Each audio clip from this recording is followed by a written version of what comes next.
রান্না হচ্ছে ডাল ডাল পাঁচফোড়ন দিয়ে রান্না করছি, আর এটা হচ্ছে কাতল মাছ দিয়ে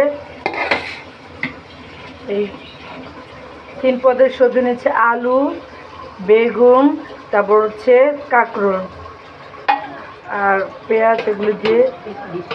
আরেকটা রান্না হবে ইলিশ মাছ, অনেক বড় একটা ইলিশ মাছ, 7 পিস হয়েছে মাথা। আর এই রান্নাগুলি করবে আমার মা। মা আজকে কি রান্না করবে?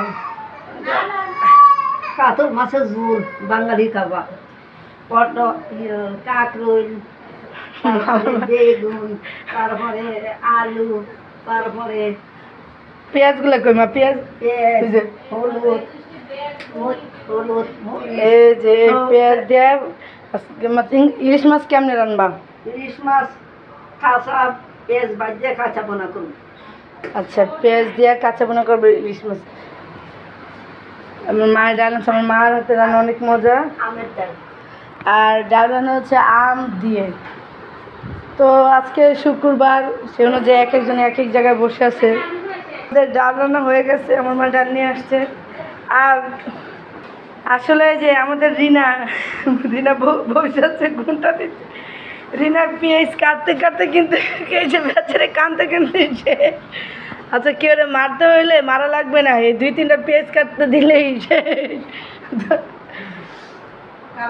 এই যে আমি একটা কথা বলি, আম কিনা থেকে সাবধান থাকবেন, কারণ আমরা আজকে সকালবেলায় নতুন বাজার থেকে আম কিনে আনছে, মনে করছে একদম ভালো, কিন্তু বিশ্বাস করতে পারবে না, মোবাইলে কেমন আমরা খুব একদম টাকা একদম কাঁচা, ভিতরে হচ্ছে মনে হচ্ছে কোনো ফর্মালি দিয়েছে, সাদা হয়ে গেছে। তো আপনারা এই আম কিনা থেকে অনেক বিরত থাকবেন, ভালোভাবে বুঝে শুনে আম কিনবেন। তো আজকে হ্যাঁ,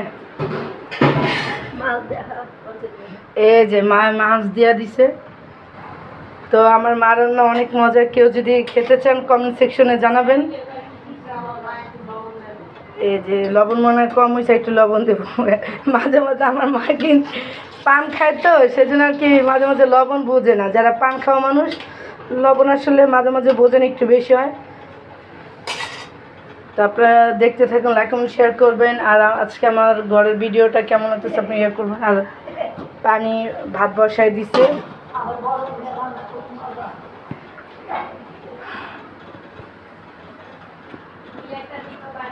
এই যে না, এটার পরে ধনেপাতা দেওয়া হবে, কাতল মাছ যারা যারা পছন্দ করেন।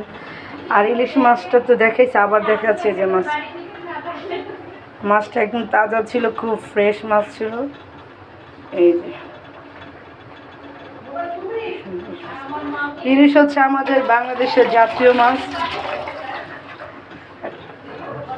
তো এখন এটা হচ্ছে এই যে আমির হামজা শুয়ে আছে, বেচারা হামজার একটা ভিডিও আমি অলরেডি দিছি। প্লিজ আমার চ্যানেলটা লাইক কমেন্ট শেয়ার করবেন, আর বেল আইকন বাজিয়ে সাথে থাকবেন। আসসালামু আলাইকুম।